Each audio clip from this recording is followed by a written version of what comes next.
श्री गणेशाय नमः. ओम नमो नारायणाय. आषाढ शुक्ल एकादशी म्हणजेच देवशयनी आषाढी एकादशी हा हिंदू धर्मातील अत्यंत पवित्र दिवस मानला जातो. या दिवशी भगवान श्री विष्णू क्षीरसागरात शेषनागाच्या शय्येवर 4 महिन्यासाठी योग निद्रेत जातात, अशी धार्मिक मान्यता आहे. या दिवसापासून चातुर्मास सुरू होतो आणि कार्तिक शुक्ल एकादशी रोजी भगवान जागे होतात. योग निद्रा म्हणजे सामान्य झोप नव्हे, ती परमेश्वराची दिव्य ध्यानावस्था आहे. या अवस्थेत भगवान विष्णू संपूर्ण सृष्टीचे पालन करत असतात, पण बाह्य स्वरूपात विश्रांती घेत असल्याचे प्रतीक मानले जाते. म्हणूनच या काळाला आध्यात्मिक साधना, जप, तप, दान आणि भक्ती यांचा सर्वोत्तम काळ मानले जाते. पुराणानुसार वर्षातील 4 महिने पावसाळ्याचे असतात. या काळात ऋषी मुनी दूरचा प्रवास करत नसत. ते एका ठिकाणी राहून वेदाध्ययन, जप, तप आणि धर्मप्रसार करत. भगवान विष्णूची योग निद्रा हा संदेश देते की या काळात प्रत्येकाने बाह्य धावपळ कमी करून अंतर्मुख व्हावे, ईश्वराचे स्मरण करावे आणि आत्मशुद्धी करावी. चातुर्मासात भगवान विष्णूची विशेष पूजा केली जाते. या काळात अनेक भक्त एकादशीचे व्रत करतात, तुळशीची सेवा करतात, भगवद्गीता, श्रीमद भगवत, विष्णू सहस्रनाम यांचे पठण करतात. संत महात्मे, प्रवचने, कीर्तन आणि नामस्मरण याद्वारे समाजात धर्मजागृती करतात. दररोज ओम नमो नारायणाय या मंत्राचा जप करतात.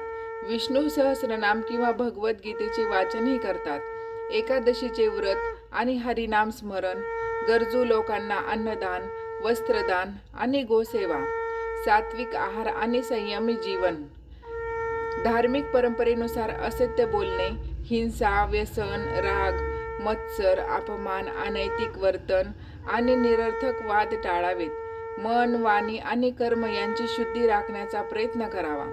कार्तिक शुक्ल एकादशीला भगवान विष्णू योग निद्रेतून जागे होतात.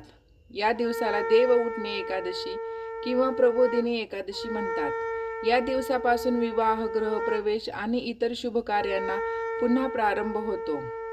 चातुर्मास हा केवळ 4 महिन्याचा कालावधी नाही, तर तो आत्मपरिवर्तनाचा, भक्तीचा आणि धर्माचरणाचा उत्सव आहे.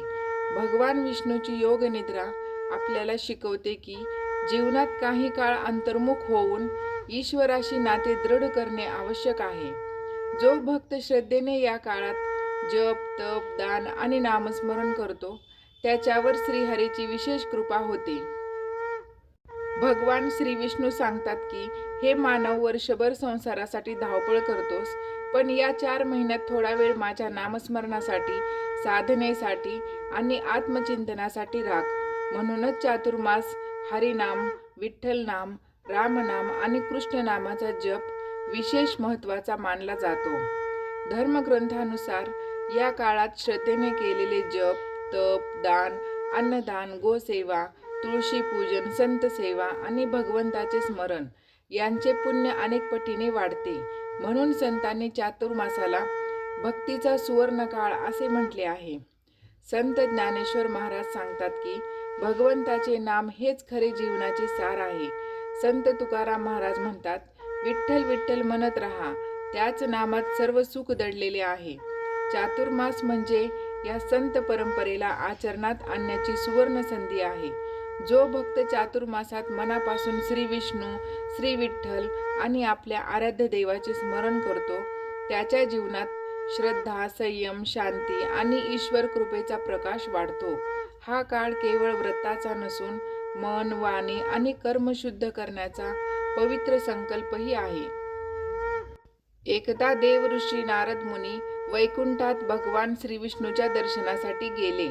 त्यांनी पाहिले की भगवान शांतपणे शेषनागावर विराजमान आहेत. नारदांनी नम्रपणे विचारले, प्रभू, आपण वर्षातील 4 महिने योग निद्रेत का जाता? त्या काळात आपल्या भक्तांचे रक्षण कोण करते? भगवान श्रीविष्णू स्मित हास्य करत म्हणाले, हे नारद, माझ्या योग निद्रा ही अज्ञानामुळे घेणारी झेप नाही, ती योग शक्तीची अवस्था आहे. त्या अवस्थेतही मी प्रत्येक जीवाच्या हृदयात वास करतो.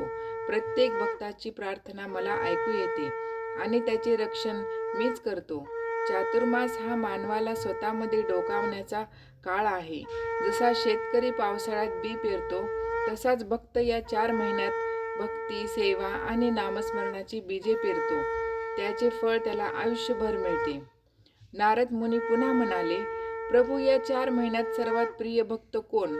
भगवान उत्तरले, जो अहंकार सोडतो, जो गरिबाला अन्न देतो, जो आईवडिलांची सेवा करतो, जो सत्य बोलतो आणि माझे नाम प्रेमाने घेतो, तोच मला सर्वात प्रिय आहे. हे ऐकून नारद मुनींनी वीणा हातात घेतली आणि संपूर्ण वैकुंठात नारायण नारायण करत निघाले. चातुर्मास म्हणजे केवळ देव झोपतात असा काळ नाही, तो भक्तांच्या जागृतीचा काळ आहे. या काळात मन शुद्ध करणे, विठ्ठल नामाचा जप करणे, संतांचे विचार ऐकणे आणि सर्व जीवांशी प्रेमाने वागणे हीच खरी श्री विष्णूची पूजा आहे. ओम नमो भगवते वासुदेवाय. व्हिडिओ आवडल्यास चॅनलला लाईक, सबस्क्राईब नक्की करा.